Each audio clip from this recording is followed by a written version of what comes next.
Hi guys, இன்றைக்கி நம்ம வெளில வேலையை கிளம்பியாச்சு. இதே இடத்துல வேலை இருக்குது, ஆனால் சின்ன சின்ன வேலை, ரொம்ப பெரிய வேலை கிடையாது. அதனால் கிளம்பிட்டோம் வெளில. காரும் வந்துச்சு, காரில் நம்ம ஏறி போயிட்டுருக்கோம். பாருங்கள், காலையில் 8:30 மணி தான் ஆகுது. 8:30 மணிக்கே எப்படி வெயில் பட்டையை கலப்புதுன்னு. அப்படின்னா அது நான் பார்க்க போகிற வேலை வந்து கொட்டா கெட்டா எதுவுமே கிடையாது, மொட்டை வெயில் தான் பார்க்குற மாதிரி இருக்கும். அது சின்ன வேலைங்கனால பந்தல்லாம் அவ்வளோ போடல. அதனால் சரி அப்படி வெயிலே பார்த்து முடிச்சிடலாம் அப்படின்ட்டு சிமெண்ட் வேலையை முடிஞ்சுட்டு, அதான் இப்போ ஆல்மோஸ்ட் நம்ம வீட்டுக்கு வந்துவிட்டோம். வீட்டுக்கு வந்ததுக்கப்புறம் தான் இந்த வேலை தான் சொன்னது. இதில் வந்து நான் சிமெண்ட் வேலையை ஆல்மோஸ்ட் பார்த்துட்டு திருப்பி அன்றைக்கி போகிறப்பே ஒயிட் வாஷ் பண்ணிட்டு போயிட்டேன்.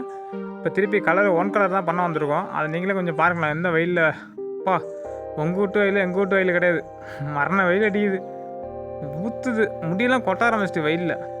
நம்ம கேப்பு போட்டாலுமே வேலைக்கு ஆக மாட்டேது, கேப் போட்டாலுமே முடி கொட்டுது, என்ன பண்ணுறதுன்னு தெரியல. அதனால் வேறு வழி இல்லாமல் சரி அடுத்து இப்போ சின்ன வேலை இருந்தாலும் பந்தா போட சொல்லி அப்படின்ட்டு ஐடியா வச்சுருக்கேன். முடியல, அந்தளவுக்கு மரண வெயில் அடிக்குது. நீ மேலே க்ளோடை பார்த்தாலே உங்களுக்கு நல்லாவே தெரியும் எந்த அளவுக்கு இருக்குன்னு. ஒரு வழியாக வேலையை முடிச்சுட்டு நம்ம இறங்கியாச்சு.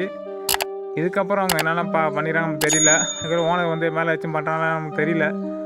ஓனர் தான் சொன்னாங்க ஒன் கலர் அடிச்சுட்டோம் அப்படின்ட்டு. அதுவும் தெலுங்கு கோயிலா, தெலுங்கு வீட்டில் ஒரு கோயில் கட்டுறாங்க வீட்டில். அதனால் சரி தெலுங்கு கோயிலுங்கெல்லாம் ஒன் கலர் எதிர்பார்ப்பாங்க. ஒன் கலர் அடிச்சு முடிச்சு நம்மளும் கிளம்பியாச்சு. ஓகே, இந்த வீடியோ மட்டும் இல்லாமல் அடுத்து கோஸ்ட் எக்ஸ்ப்ளோரிங் வீடியோலாம் வந்துகிட்டு இருக்கு. அதுக்கும் போய் சப்போர்ட் பண்ணி நம்ம சேனலை சப்ஸ்கிரைப் பண்ணாமல் சப்ஸ்கிரைப் பண்ணி வச்சிங்க.